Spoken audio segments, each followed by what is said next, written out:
What's going on, guys? T2RX6 here, back for another third-party review, and today we're taking a look at the Newage Mccoy. Obviously this is their take on a Legends Ironhide, and he is a pretty awesome looking little Nissan Vanette replica here. Underneath he does store his gun, though not quite that well. I do find it difficult to get it into that hole and peg it in proper. It just feels like it wants to fall out. And then you have the little like cement shooter thing that he had. Also on accessories, they do give you 2 pointing fingers on a sprue and 2 open hands. We'll get to them a little later. I'm not going to put them on, but you'll see them. But yeah, it's a nice little clean van, very nice looking. The only thing I don't really care for is the fact that they didn't bother remolding this top piece. They just used the same one they would have had for Ratchet here, so you have the spot where the extra light bar piece would go, and I suppose, yeah, I guess if you want to, you could use it that way, so it's not a complete loss. And if you have the hands on the sprue, there we go. That's exactly what you wanted to do with your van. Yeah, the size is okay.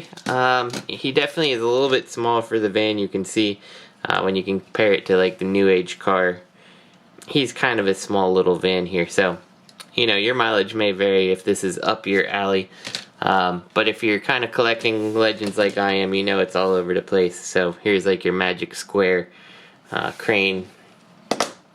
Here's Huffer, just for a comparison. Huffer's wildly out of scale with things.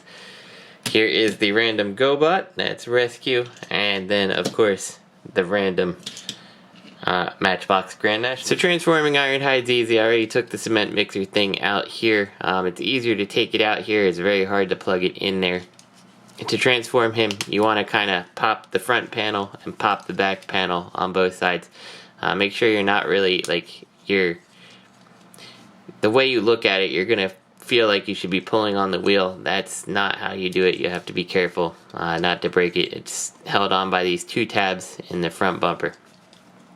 So we got that done. We can go ahead and take the back of the van, flip it around, take this piece, fold the window down, and fold it all the way around. Keep folding till you get this going on here. The front bumper of the van curls back to make the world's tiniest heel spur, and then flip the window up to make the foot. So do that all again on this side. Take this, flip it around to the other side, bring this out, flip the window in, all the way down, all the way around, flip the little heel spur in, and flip the foot up like that. You can now take these and spin them all the way around, making sure that your knee faces backwards. That's one thing when you're messing with this guy, things will can orient themselves weirdly, because there's the swivel at the knee and then the swivel at the thigh up there. So once you've got that, go ahead and rotate these guys in like so, and we'll come up to the top here and we'll unplug the arms from the back here like this. Once you have that done, this kind of all can come forward here, and that'll rest like that. Bring the head up, split the arms here and around, and then this piece here will fold down on both sides, and you can see how that's going to fit like that. From here, bring the headpiece forward, and then these kind of sit in here. And this part, I don't particularly like this part right here, because you've got this little like peg right here, which looks like it should peg into this piece here. There's really no other place that I see that it would peg. But no matter what I do, I can't seem to get it to peg in, because like these chest pieces are just kind of holding it up. You can see they fit right there, but with them in place, that little assembly doesn't peg in. So I think it was supposed to, but they just never really completed the connection. Anyway, go ahead, fold these hands closed and get them turned around so they look the right way, like so.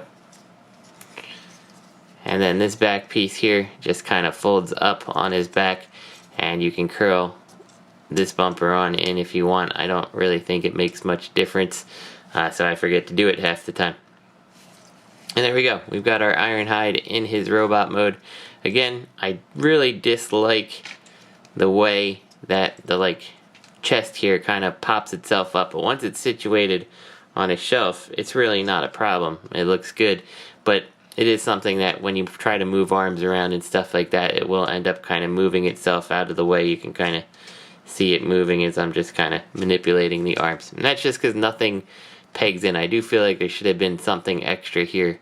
Maybe I'm just doing something wrong. If you guys know something that I don't, please feel free to let me know in the comments. Now, Ironhide does have the world's smallest heel spur. It's really not that big of a problem to get him to stand.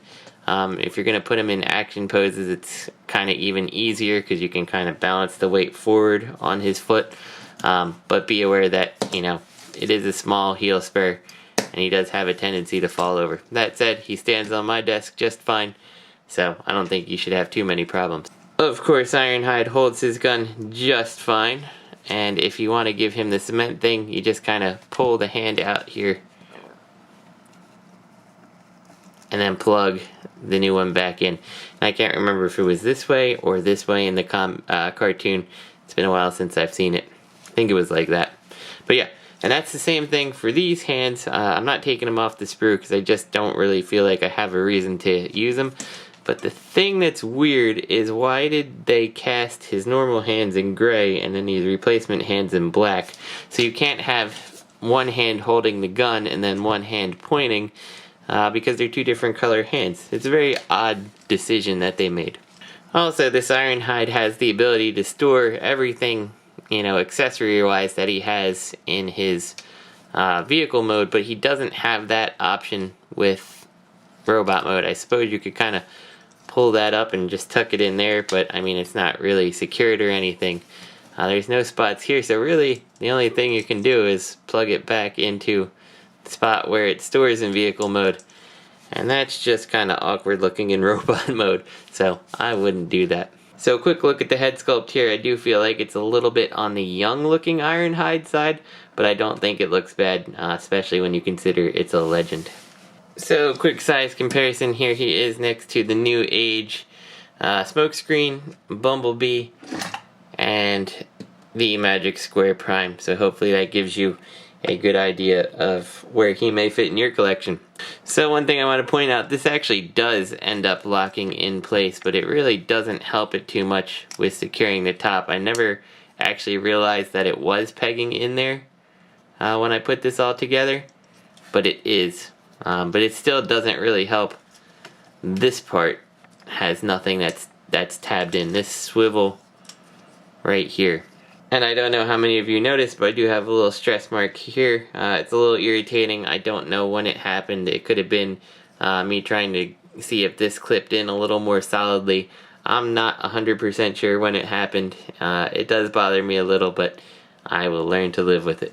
So let's get Ironhide transformed back to his vehicle mode, and let's get out of here. I'll start by taking the gun out. I'm going to open all this, open this piece here, and we can flip that back, and let's go ahead and separate that piece like that. From here, just kind of flip these pieces up. You can see exactly how they need to go. Rotate the arms back and open up the panels of the roof. That again will teach you where they need to be.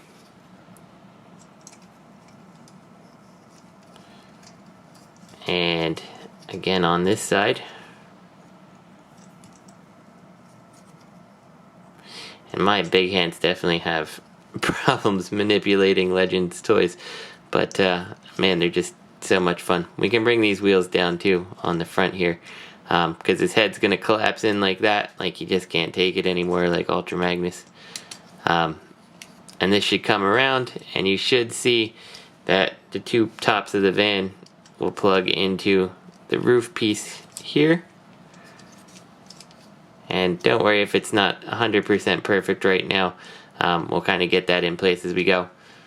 Bring the back of the van around, which is a little tricky because you have to get his hand underneath the back of the van, but then at the same time you need the forearms to plug into the top here to shore up this whole connection. But you can see once you do that, it kind of makes most of the van there.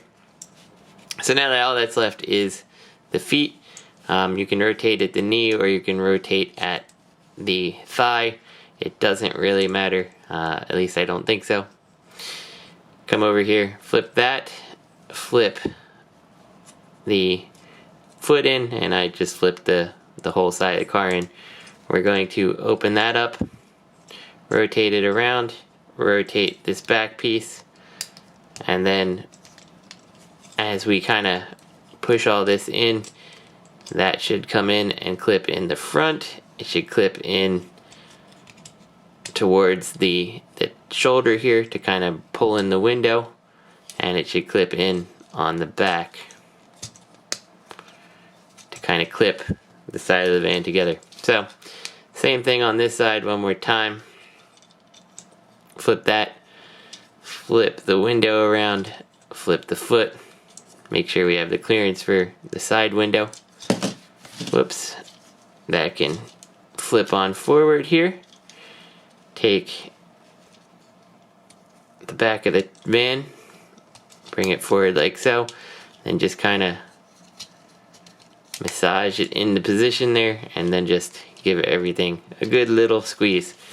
And again, if you want the gun, you see the little hole at the very back there.